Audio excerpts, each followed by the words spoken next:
अस्सलामुअलैकुम। यकीन कामिल के मेरे तमाम दोस्त, उम्मीद करती हूँ कि आप लोग सब ठीक ठाक होंगे, खैरियत से होंगे और मेरी आज की वीडियो का इंतज़ार कर रहे होंगे। आज की वीडियो की तरफ जाने से पहले हमेशा की तरह मेरी एक आप लोगों से रिक्वेस्ट है कि मेरे इस चैनल को लाइक करें, सब्सक्राइब करें और इस वीडियो को आगे अपने दोस्तों में भी शेयर करें। चले जी, अब हम आज की वीडियो की तरफ बढ़ते हैं। आज की वीडियो में मैं आपके लिए मुश्किल वक़्त से निकलने का एक आसान सा वजीफ़ा लेकर आई हूँ। ये एक बहुत छोटा सा अमल है, लेकिन इसकी फ़जीलत बहुत ज़्यादा है। गैब से अल्लाह ताला आपके लिए अपनी रहमत के दरवाज़े खोल देगा, आपको आपकी मुश्किलात से निकालेगा। ये एक बहुत छोटा सा अमल है जिसको आपने करना है नहायत तवज्जो के साथ, हुज़ू के साथ।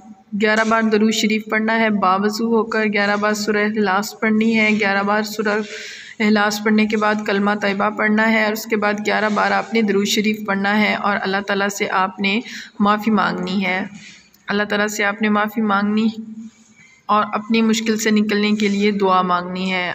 इंशाअल्लाह ताला अल्लाह ताला अपने फ़ज़ल से आपको नवाजेंगे, गैब से आपके लिए रहमत का दरवाज़ा खोलेंगे और आपको आपकी मुश्किलात से, परेशानियों से बहुत जल्द बाहर निकालेंगे। वजीफ़े को करें और हमारे कमेंट सेक्शन में कमेंट करके हमें बताएं कि आपको इस वजीफ़े से कितना फ़ायदा हासिल हुआ है। मेरे चैनल को सब्सक्राइब करना नहीं भूलिएगा। जज़ाकल्लाह जी खैर।